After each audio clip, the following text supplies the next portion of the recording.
Welcome to the Sponsored Rider Club podcast, your guide to motorsports sponsorship. Here's your host, Josh Weesey.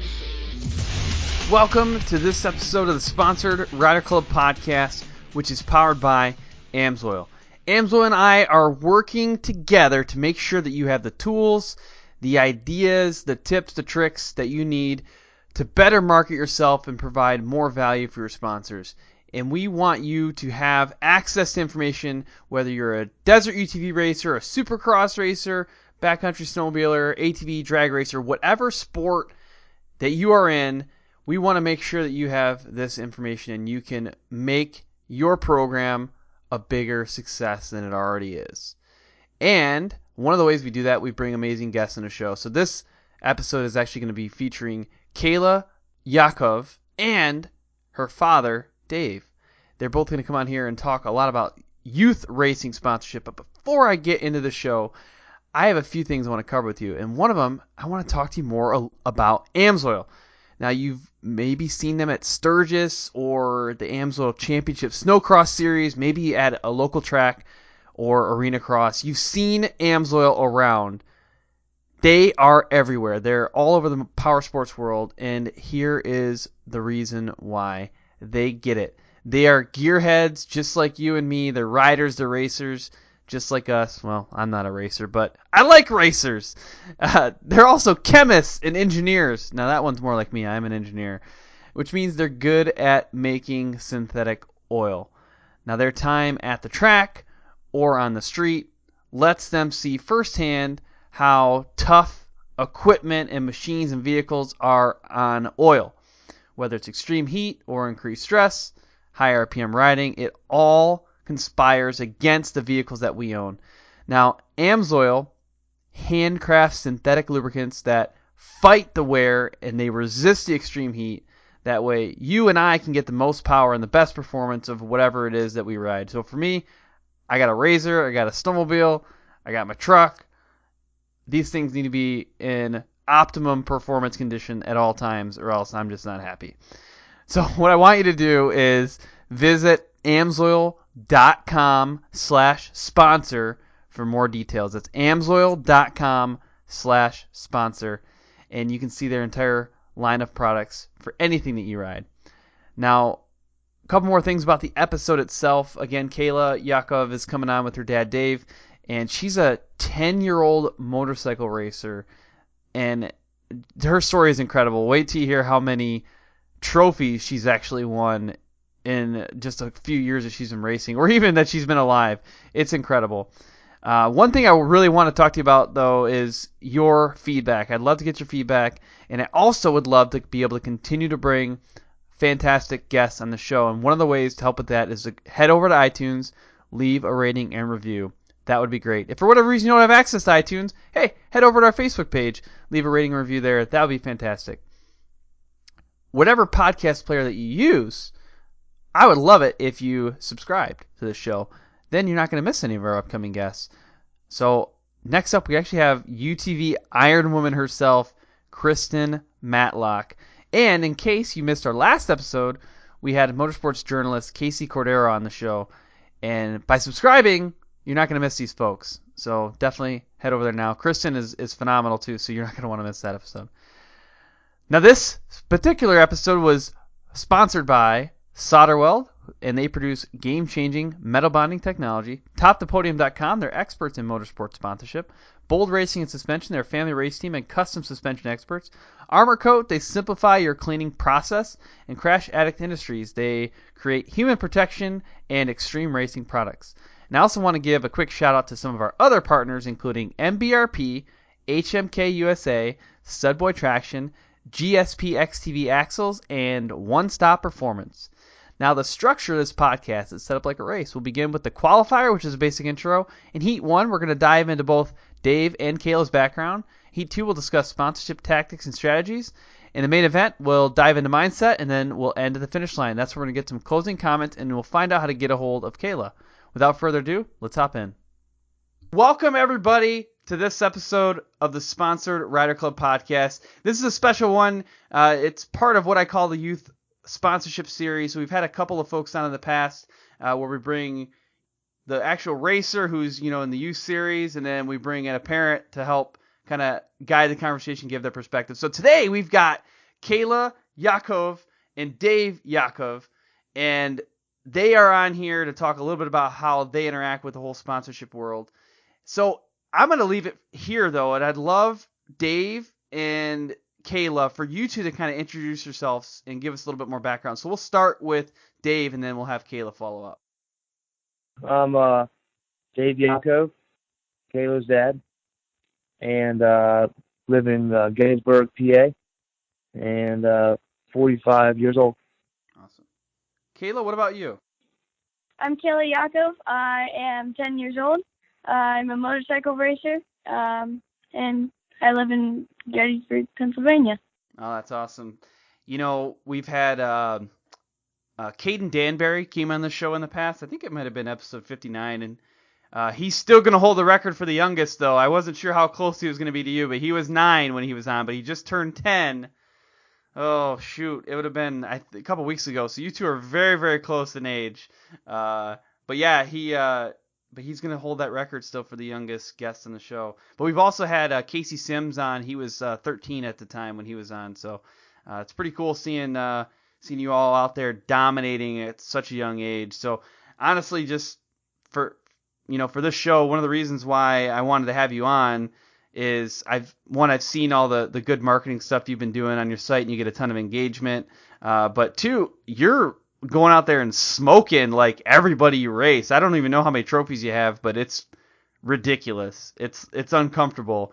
At age 10, I don't know. Most kids don't even know what a trophy is yet, and it's crazy. So I kind of wanted to dive into that a little bit more in the background too. So I would love to know right now, where are you at on your whole racing program? What are some of the series that you're racing, and do you know how many things you've won in the past? Well, currently I'm racing Wera and CCS in Azra, but that's what we're doing right now. How many things have we won in Wera? I think it's we don't even know. It's a lot. But I mean, are we talking in the hundreds, or are we talking 50? It's probably probably over 300 by now. 300. Let's see, she's been racing for almost 5-6 years. So yeah, since she started, it's over 300, I'm sure. Because last year it was upper 200s. Wow. And it's been a lot more since then. So when I was 10, I don't even think I could count to 300 yet. So that's very impressive. Plus, you're racing full-grown humans. I've seen some of the things you're standing on the podium, and the guys that are standing on the third place box are still taller than you, as you're on the first place box. That's pretty cool to see that. Yeah, it's kind of fun. Well, we're going to definitely dive deeper into that stuff, though, in Heat 1 here. And I kind of want to start with you, Dave. I'd love to know about how you kind of got into the whole motorsports industry. Tell us your story. Well, I didn't come from any kind of background, any kind of family background. My parents weren't into it. I just, at a young age, I was really intrigued by go-karts and dirt bikes. So my dad got me a dirt bike at 9, and I was really just attracted to the whole racing thing, especially motorcycles. At a young age, I watched a lot of racing, and but I really didn't have any way of finding a way of getting into it. I started actually did BMX racing around that time, just because some friends were talking about it, but that didn't last too long. And anyway, so I've always liked racing. Didn't really have any way of getting into it. Being a teenager, it was way before the internet, so you really had to kind of have someone help you through to get you in there. And as a teenager, I started working at a motorcycle dealership, and the guy that worked there was really big into road racing, a really fast road racer at the time.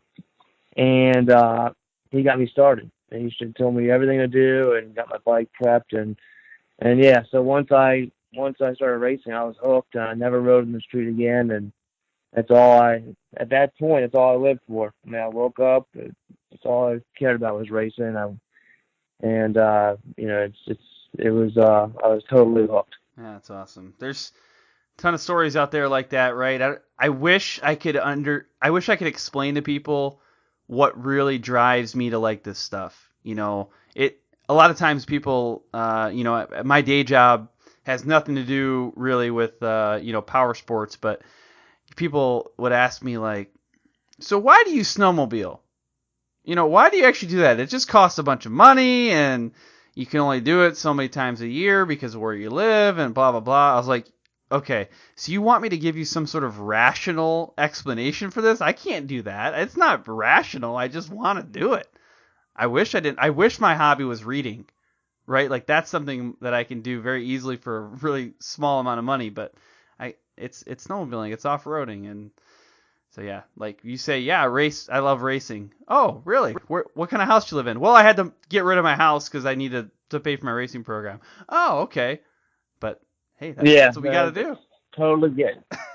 It's just it's like a rare breed. I mean, it's just I was born loving it, and I'm glad that Kayla's the same way. It's just it's a passion. Mm-hmm. So. Mm-hmm.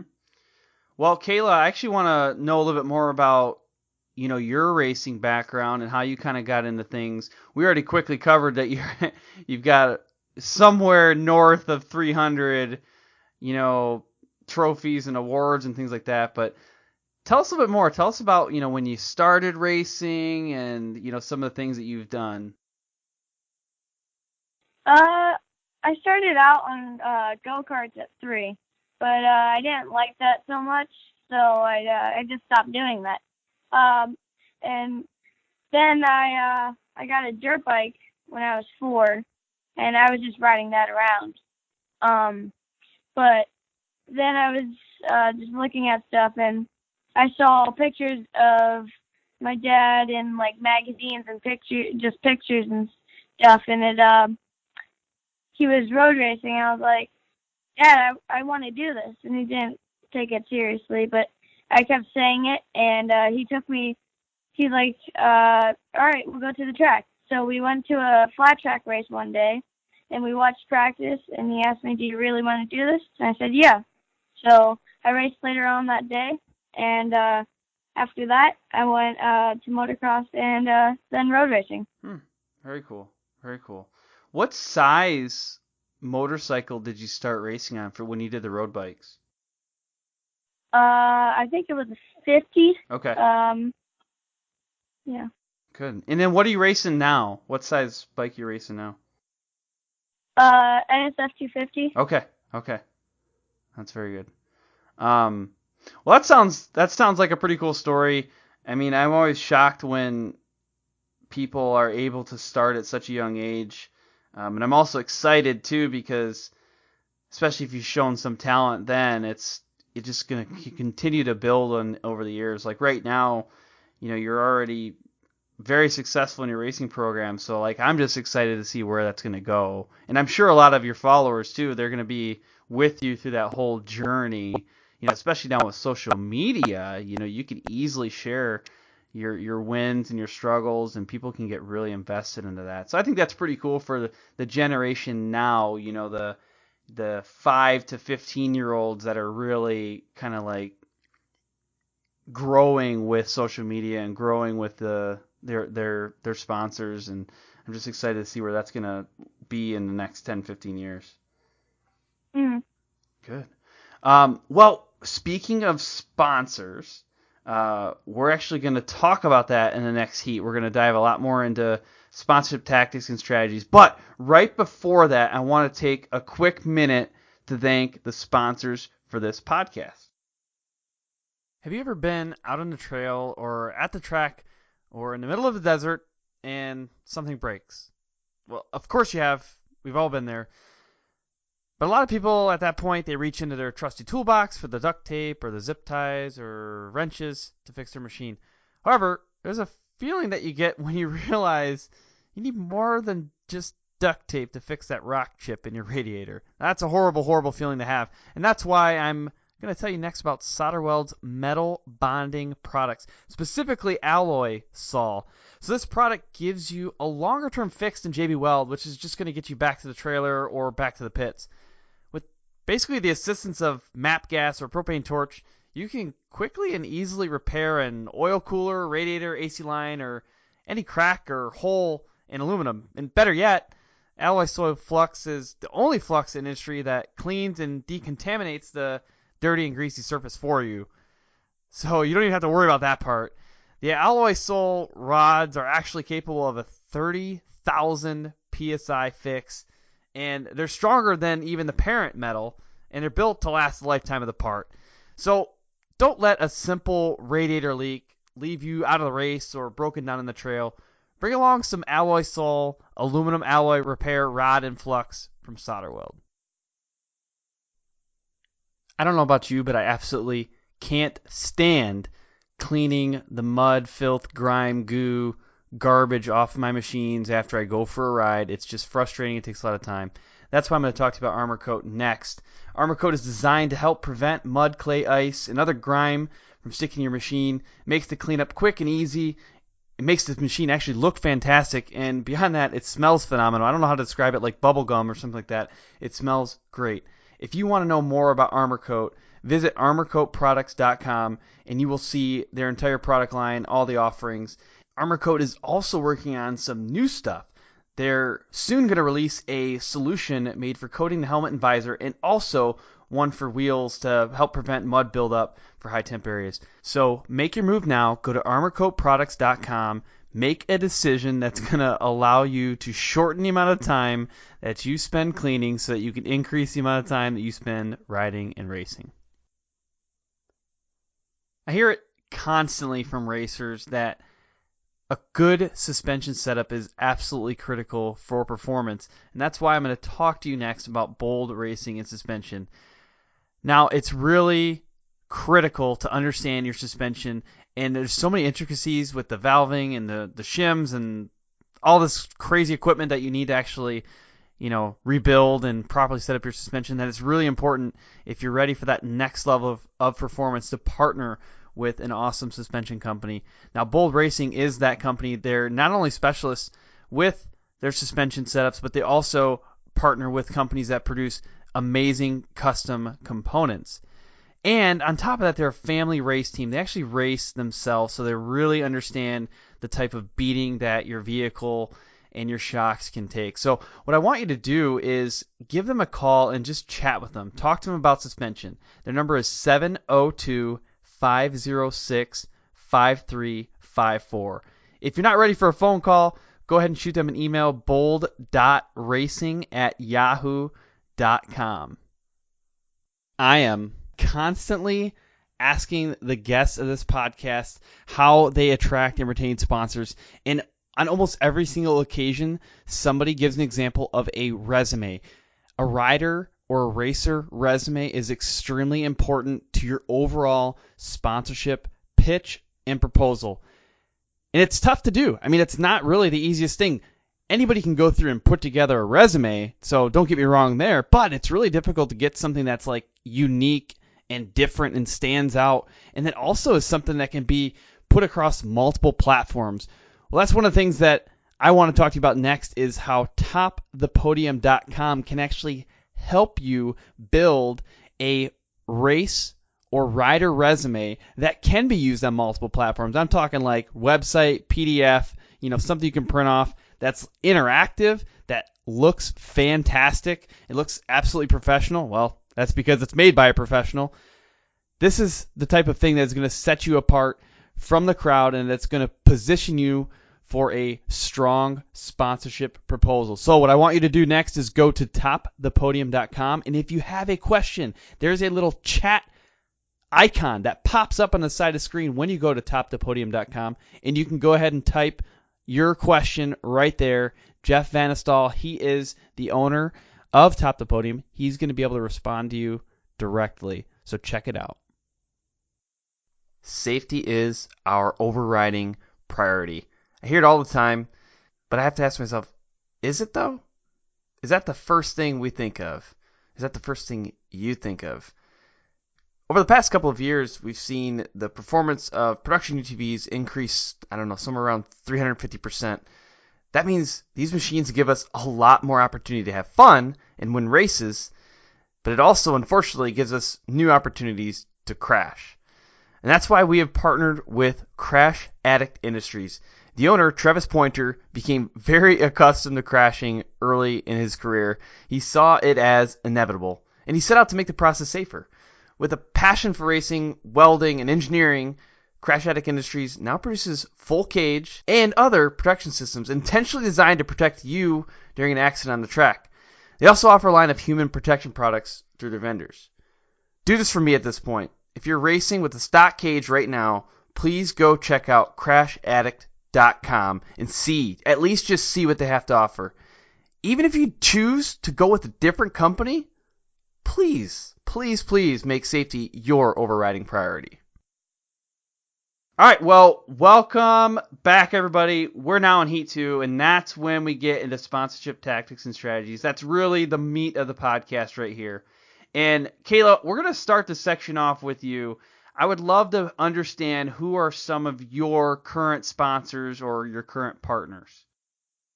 I have 1X Leathers, Shelly Helmets, Moto D, All Motors, Spectral Oil, SBS, Bridgestone, D&D Cycles, and Track Day Winners. Okay, perfect. Of those sponsors, are some of them like a bigger contributor to your program than others? Yeah, I would say yes. Who would you say is your biggest contributor? Do you know that?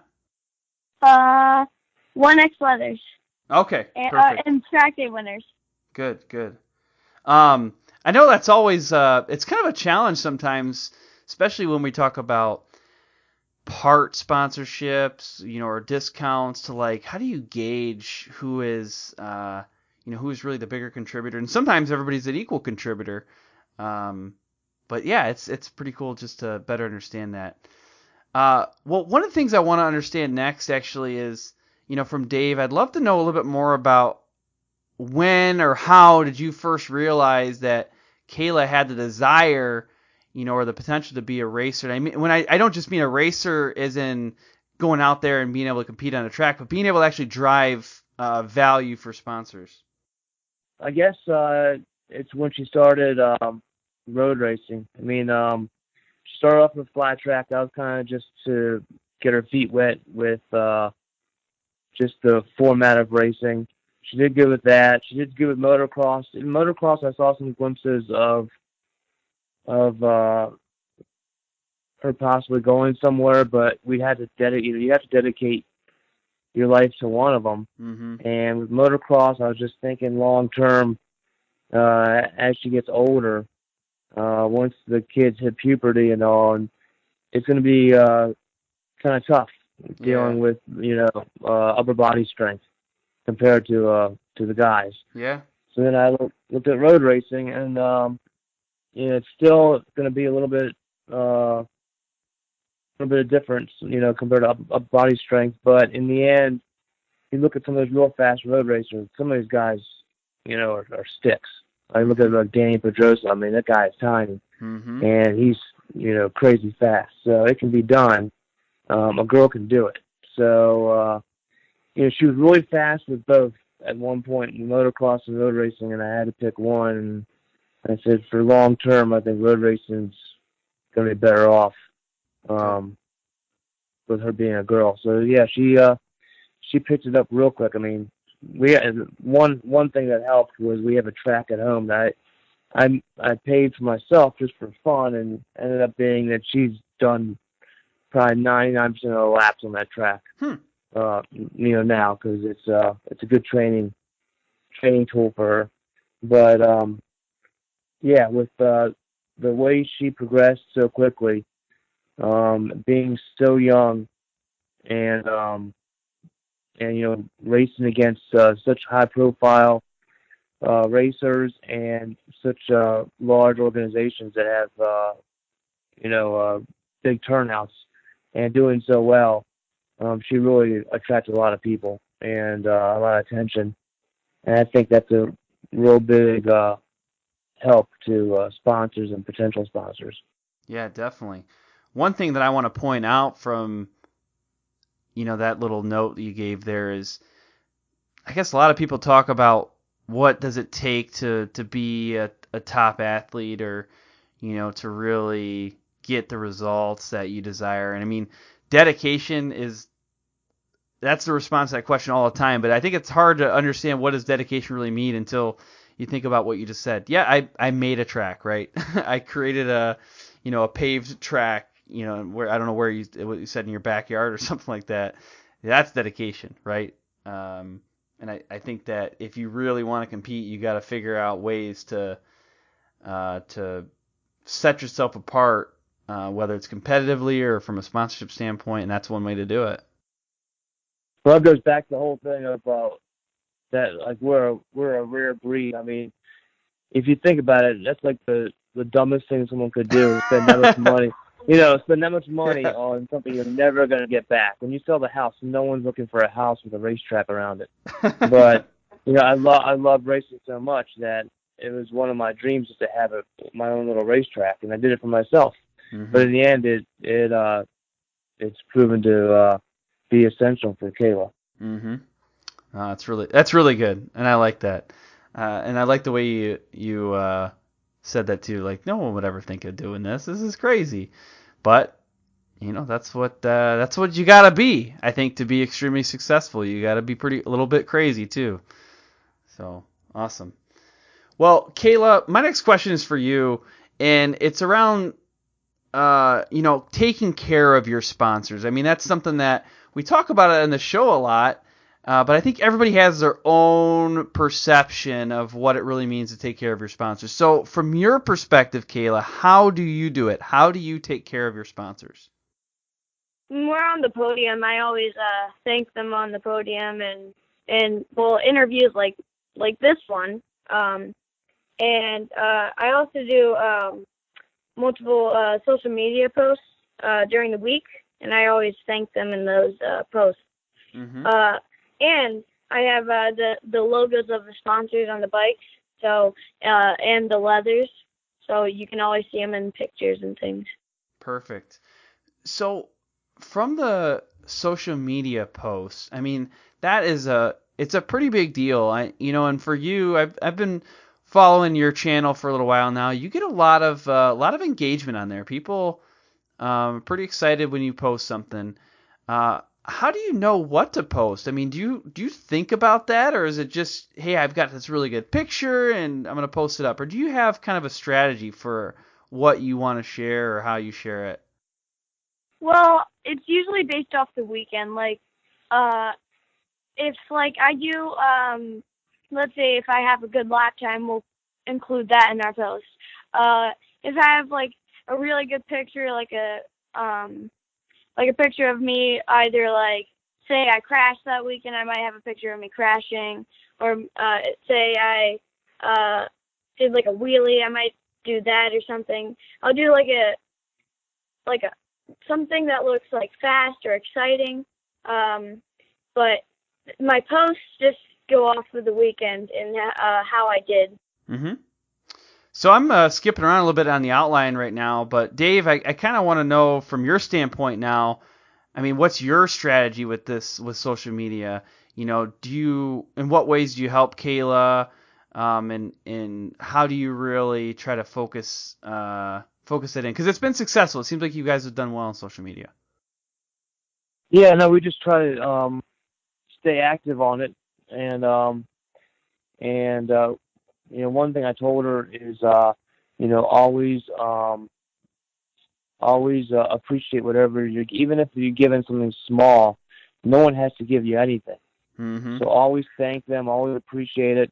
I mean, one person could give you $5, other person could give you 1,000. You got to thank them both equally, because then no one has to give you anything. And so, I told her, just stay active on there and reply to people. If they're thanking you, they don't have to go, or they're, praising you, they don't have to go spend that 30 seconds out of the day to praise you. Thank them for that. And she does. She replies to I think every single comment, pretty much. Just to let everyone know that it's not someone just posting something for, making a post and throwing it out there and never looking at it. Like, she reads them all. Yeah, I think there's two really important concepts there that people honestly miss when they're trying to attract and retain sponsors. One of them is what you said there. No one has to give you anything. There is, unfortunately, a mindset sometimes that, hey, I won a race. Somebody owes me my money, right? Somebody owes me my parts or this sponsorship package. And that's not necessarily the case. No one, just what you said, no one owes you anything. And I think if you go into a partnership or a sponsorship relationship with that mindset that nobody owes me anything, I honestly think that is the place to be. I mean, I think you should try to make sure you understand what your value is and what you might be worth, but nobody really owes you that. And I think that's a good concept. And then also, Kayla, the fact that you're going in and replying to people, especially when you're being diligent to try to get every single comment, I think that's also a very good approach. I mean, it shows that you care and you're not just using an automated scheduling tool, for putting out your posts. It's fine if you do that. I actually think it can be helpful to use that tool, but go back in later then and customize that so people know that you're a real person behind these posts. So that's good stuff. Mm. Okay. Yeah. So I actually want to ask Dave another question here. So from your standpoint, what do you see are like the big challenges with attaining youth racing sponsors? And I ultimately want to know kind of how you've overcome some of these things. It's tough, and it's something I wasn't prepared for. Actually, what opened my eyes was her aunt. We were sending out resumes like crazy to all these big corporations, getting no response, and her aunt works for Kote, Mm-hmm. and so we were on her, and help us out, see what Kote can do, or Powerade, the same company. See what they can do. And Kayla's doing amazing. Anyway, so she told me she was talking to the one of the head marketing guys over there, and he's like, you got to understand, I get hundreds of letters a day of how incredible everyone's kid is. Right. And there's no way of distinguishing, which kid is the one in a million versus like all these supposedly incredible kids. So it just gets shuffled in this gigantic stack, and it's really, you just got to have the right person at the right time see you to know that you're real. Because there's so much fake out there, and there's so and everyone loves their kid. Everyone thinks their kid is the best, but it's when these corporations get hundreds of letters a day. I mean, they're just not going to take any of it seriously because you're not going to have time to sort through and research all these kids. So that's the problem we're having, and it's really discouraging. But all you can do is just do the best with the time you have. And right now, with the time we have, it's all focused on keeping her fast and racing a lot. Right. Did anything ever come of that the Coca-Cola deal? Did you get a follow-up conversation?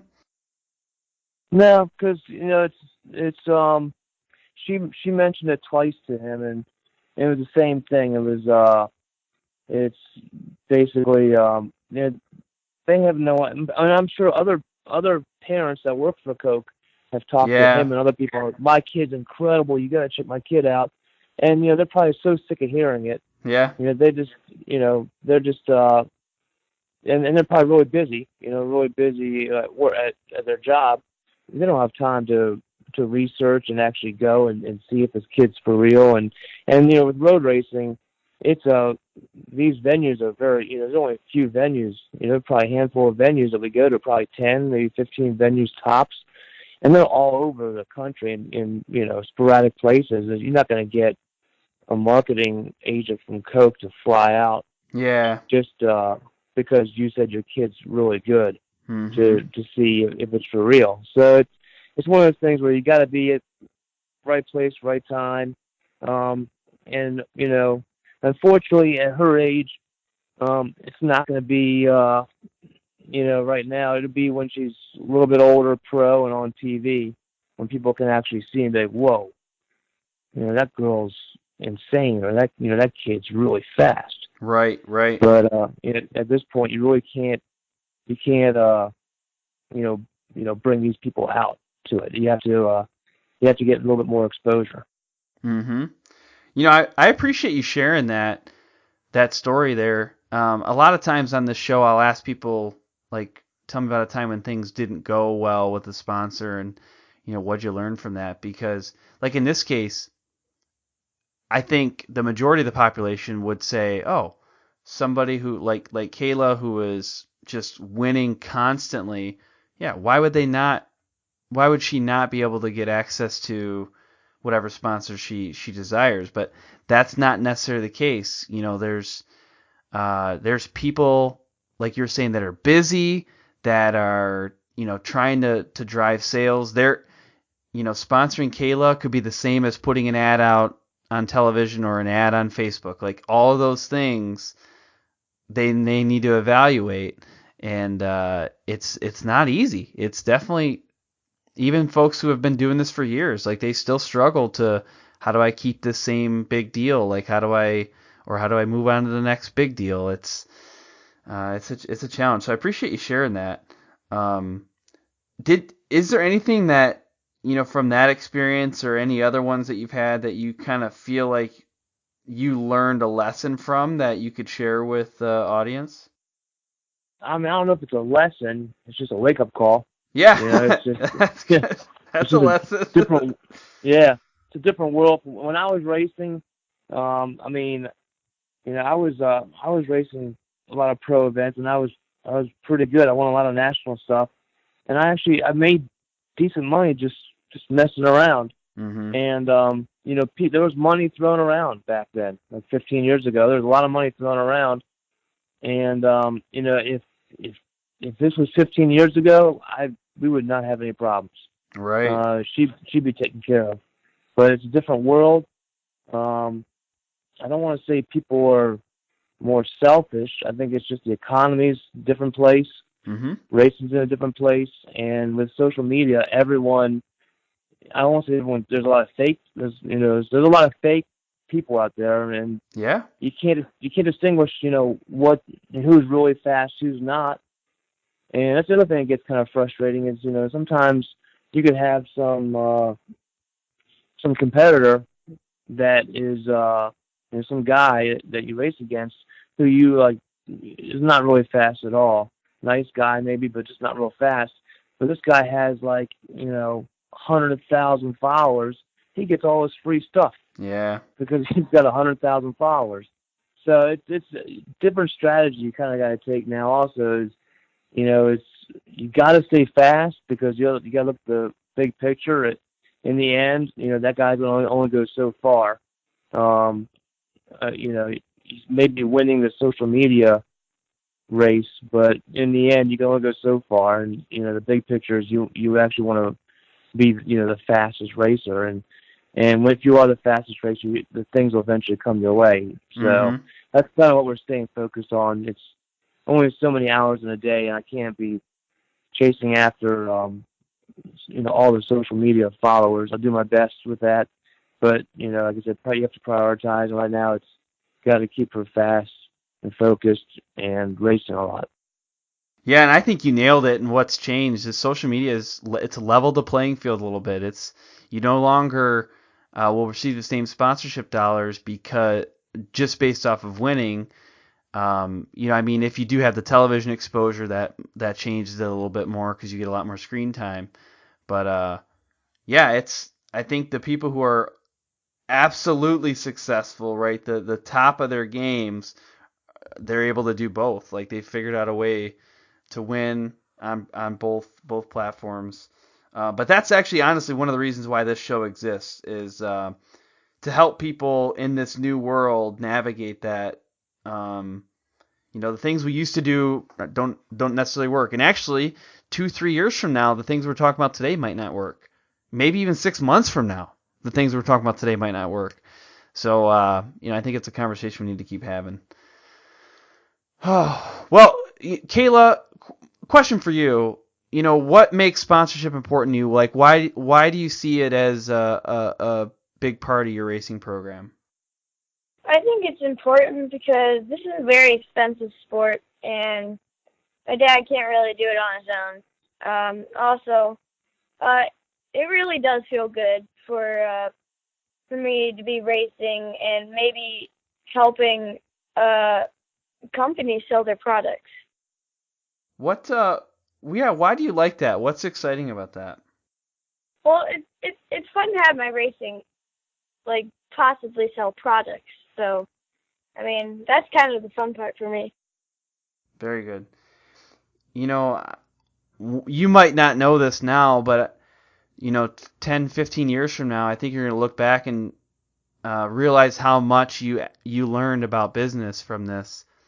Mm-hmm. That's honestly what you're doing. I mean, you are running your own little business, and there's so many things that you're learning about that it's almost just on accident that you're learning this stuff. You need it to be successful, but that's another reason why I think it's very exciting to see the younger racers getting involved in recognizing the amount of work that goes into the sponsorship deal. Especially like you're saying, like my dad can't do it all alone, right? It is Mm-hmm. These are very expensive sports, and for people to get to really build a career out of this, they can't just do it alone. They need some help. Mm-hmm. Good. Yeah. So Dave, question for you.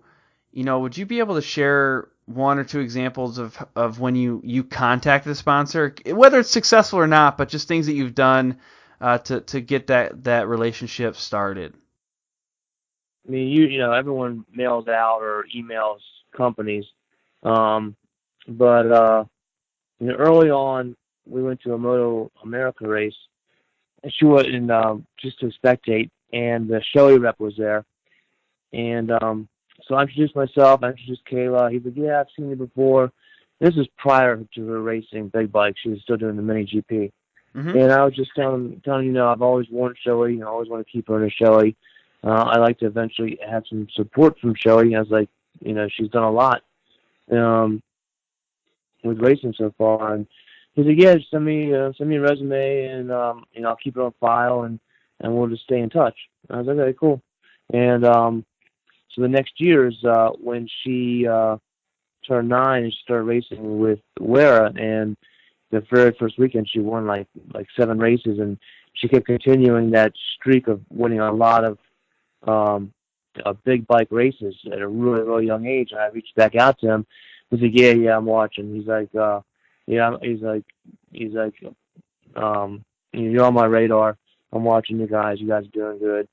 And so it evolved into a relationship to where they're helping us out now, and I couldn't have a better helmet company to help us out, so it worked out good. A couple notes I want to pull out of that, and then I might have some follow-up questions too. But like Shoei's an awesome helmet company, right? It's a big deal to have that sponsorship. They're a very well-known brand, but first off, you went to an event, like you were there, you were physically present. I think that's part of it. But two, the first time you talked to them, they said, yeah, we know Kayla, like we have seen her. That's always interesting to me because there's something that you did beforehand to catch their attention. Like before you even went to that show, there was something that you were doing that caused them to just at least recognize Kayla. Do you know what that is? Or what that was that you were doing? I'm pretty sure I know what it was. Well, she had this when she just started road racing. She was 6, and she actually wasn't even racing yet. She was still doing motocross, but she was riding around the house, and she was really fast around the house. And Mm-hmm. I had a local local TV station do a thing on her locally, which doesn't do much for, sponsorship-wise, and this is like some local sponsor, but what happened was it went viral. And, everyone saw this. When we first started racing Mini GP, like, everyone knew it. Like, oh, that girl's fast. And we never even seen these people before. We haven't even raced yet. And everyone kind of saw her on the internet because that clip went viral. And I think the other thing was we started racing with the Heron compound with Josh Heron a couple years ago, like 3 years ago. And her very first time there, she already had plenty of experience, but she's only 7. Her very first time there, she like blew him away with her lap times. And she was like setting like lap records, real close lap records in a couple of different classes. Never been there before or anything. And he's like, man, I've never seen a kid do this before. He's like, if she does this good tomorrow, I'm gonna race against her. So she was doing really good the next day. So he put a suit on and went out against her.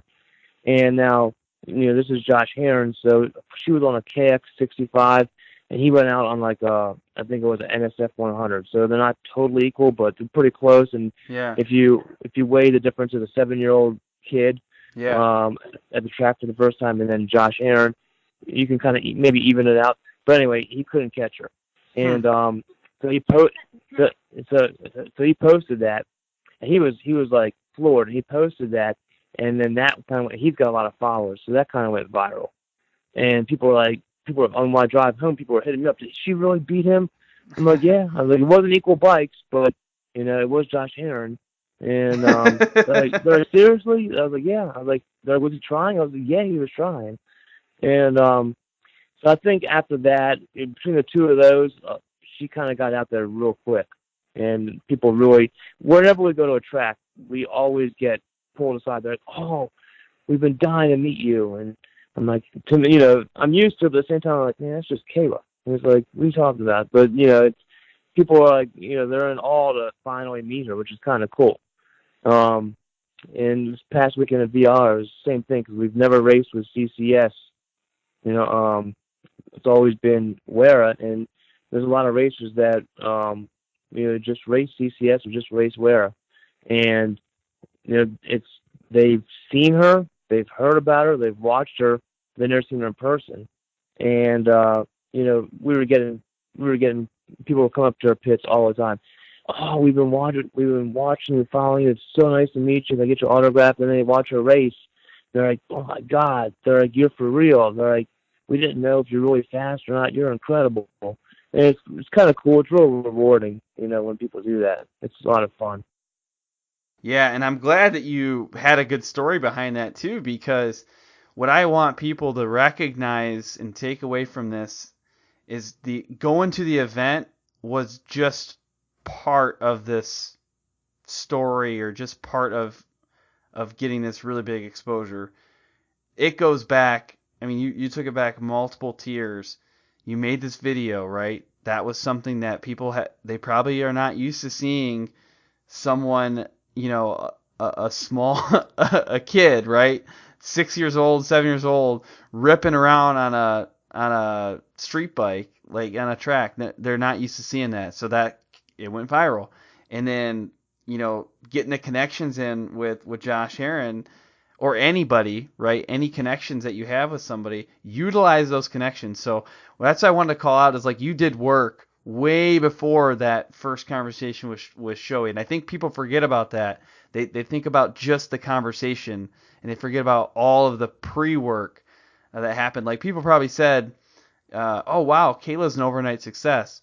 Well, she's kind of been working on this for years, so maybe not an overnight success. Like, we've literally been working on this for years. You built the track. That track you built 15 years ago, like, that played into this whole thing. So I don't know. Either way, I think that's important for people to hear that. Yep, makes sense. Well, Kayla, from your perspective, what do you think your sponsors really want? What do you think is most important to them? Well, I think what's most important to them is that for the people that they're sponsoring to continue to succeed with their product, and while they're still promoting the product. Mm-hmm. Yeah, definitely. Dave, do you have anything that you'd want to add into that? Yeah, no, I think that they also want a good role model. They don't want some idiot posting some ridiculous posts. You know, just you know, just they want someone professional. And even if it's a 10-year-old kid, they want the kid to be somewhat professional and to be some a role model. She's a role model for other kids, and if it's definitely. an adult role model for other adults. But they want a professional person, racer behind their product, and they're going to want that racer to continue to succeed, so that that relationship basically goes back to their product over many years. Mm-hmm. Yeah, definitely. Well, Kayla, you're one of my role models. I'm always very impressed with, anybody who's younger that is capable of like getting on a podcast or, talking on a podium, or obviously being able to get out there and do the racing that you're doing. I think that's very, very impressive, and you should be proud of yourself for that. Thank you. Well, we talked about the social media thing pretty well. But Dave, what I want to ask about next, this is kind of more on the financial side. How do you feel like you and Kayla are able to deliver a return on investment for sponsors, or how do you communicate that? I guess to start off, I've never used to have to ask for anything when I was racing. It was always like given to me. Yeah. And so this has been really tough. So it's kind of like you have to swallow your pride and just basically just ask for stuff. And for me, I've always owned my own businesses, and I never want to get something for free. I always want someone to get something out of any kind of help or whatnot they give to me, or whether it's with the work environment or racing environment. So, I always want to make sure we can give some kind of return back. And a lot of times people are like, I don't care. You don't even have to mention me. I just like helping her out. I'm like, no, you got to get something back. Yeah. And, you work for. I didn't work for this. I mean, Kayla's working for the money or whatever. But in the end, this money came from you. You worked for this money. You chose to give this to us. I want you to get something. No, just watching her do real good is all I need. But what we try to do is, besides the typical and obvious putting stickers and patches on bikes and leathers, she does a lot of posts during the week, and whether it has to do with a certain event or a certain weekend or a certain round, I just make sure that remind her to always just, it doesn't hurt, just list your sponsors every single time. This couldn't have been possible without so and so, so and so, so and so. I mean, it's just one more added comment on there, but it's people are reading that, and it's letting the sponsors know that you're not forgetting about it. They're always in the back of your head. Mm-hmm. And we do videos also for all our rounds and all our weekends. And in the videos, lately I've been trying to in the end put up a 5-second blip of all the sponsors that have helped out for that weekend, or for the year. Mm-hmm. Just so it's some of these videos are seen by tens of thousands of people. So that means tens of thousands of people saw that 5-second blip of your company. So I'm just trying to do our best to make sure that everyone recognizes the companies and people that help her out. Right. And one thing and this kind of is the whole reason why social media is as successful as it is, those 5,000 people or whatever it is that saw that post, that saw that video, they wanted to see it. That's what targeting is all about. Like, you can watch a commercial on television, and there's way more people are going to see it than 4,000 or 5,000, but you don't know how many of them actually want to see it. There's a lot of people that will tune it out or won't actually care. They don't want that product, but like, people want to see people who are following Kayla want to legitimately see what she's doing, and they want to see what her results are, and they want her to be successful. Oh, they happen to throw up a logo there. Oh, actually, I respect this company because they're like that's why social media is so strong, because a view from a person who actually wants to view it is way more valuable than if someone doesn't want to see it. Yep, definitely. That's good. So Kayla, from your perspective, who out there do you think are really good at sponsorship? Which racers do you kind of keep an eye on that you think are good at that side of racing?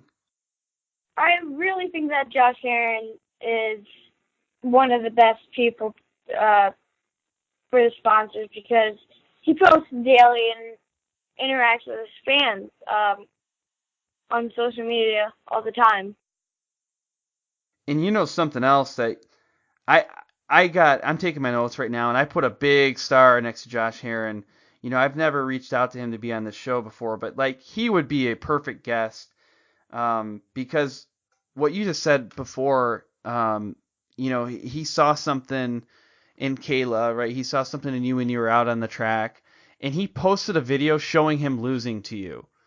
You know what I mean? Like, this is a person who probably really prides himself on being a successful racer, and he's like, I'm going to show people that there's someone else out there that has like more raw talent than me, or whatever it might be. Like that, I thought that was phenomenal. I mean, I don't know if I could have asked for a better story than that. So that's like, I would love to hear more from him around what, you know, what other things he's done to help promote others, and therefore, you know, promote himself and or promote his sponsor at the same time.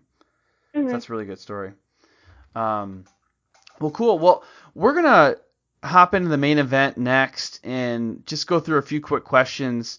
You know, Dave, I want to ask this question for you because I think it is tough. There's a lot of people who, you know, maybe even people listening to the show where they've got kids that are interested in racing, and there's a lot of emotions that come along with that. So, you know, for you, you were a racer yourself, but I mean, what are some of the emotions that you went through? Like, what is it like watching your daughter go out there and race?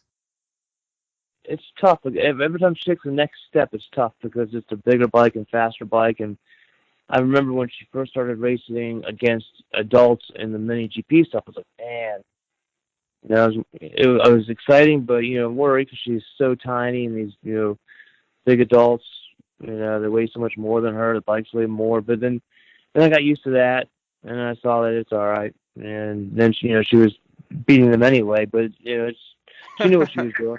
The thing was, she knew what she was doing. I mean, she's grown up around this, so it's like, you know, even though she's so young, there's certain things, these kids that they just pick up on if that's all they do. I'm sure it's the same with any sport. It's like they've been, you know, kind of like bred around it, and so it becomes second nature to them. Yeah, definitely.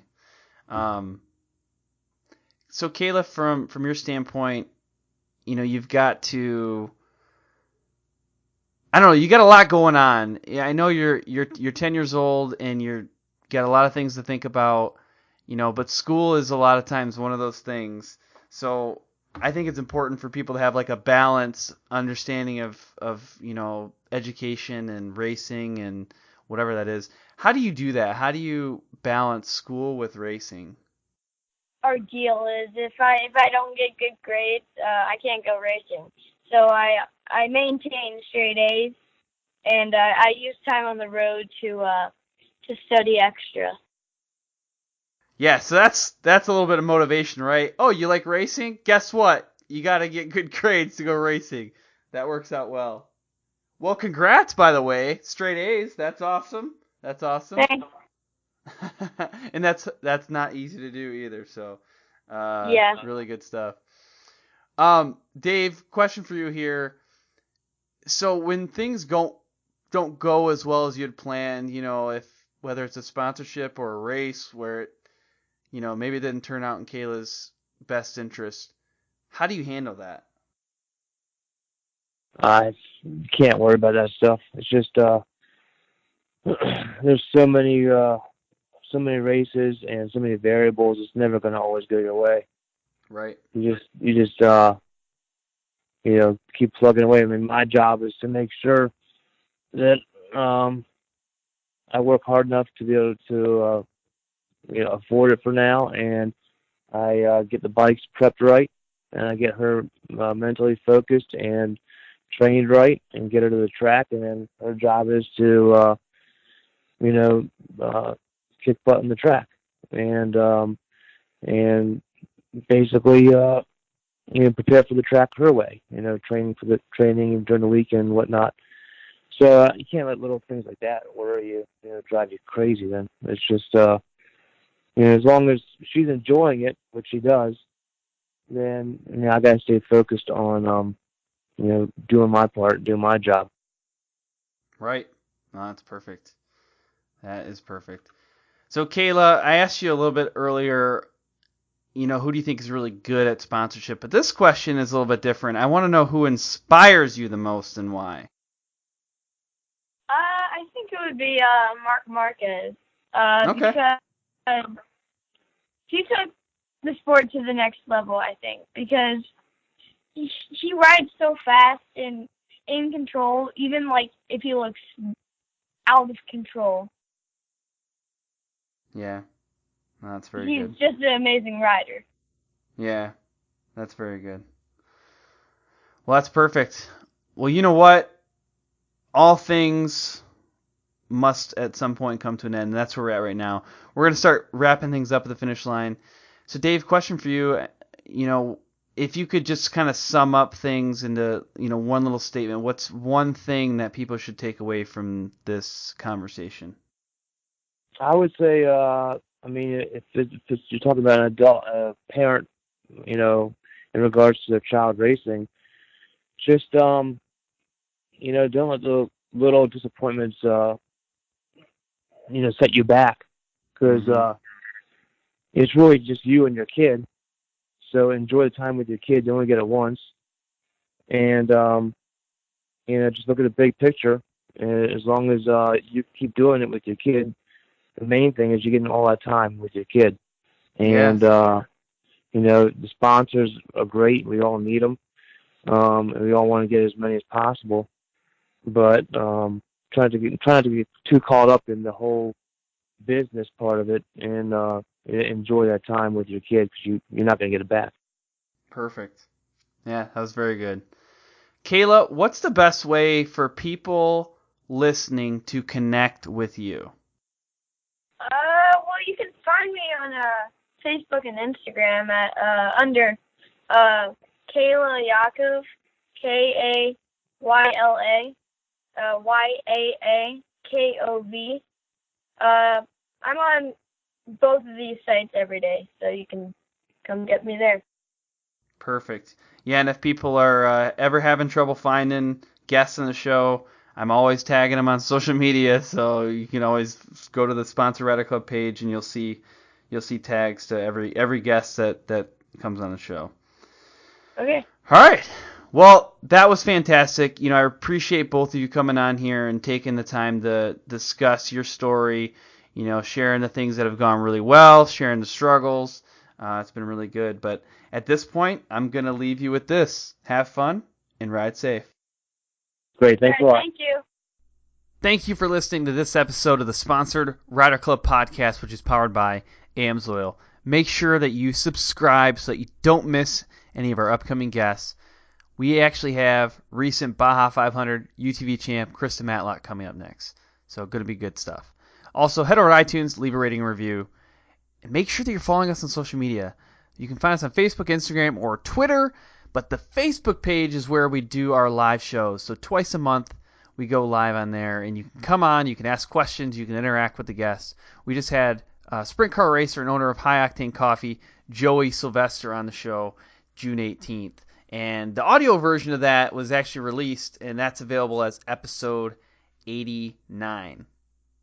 And our next live guest is going to be Megan Meyer. So she was originally featured on episode 52, NHL racer, super knowledgeable. So she's coming on the show.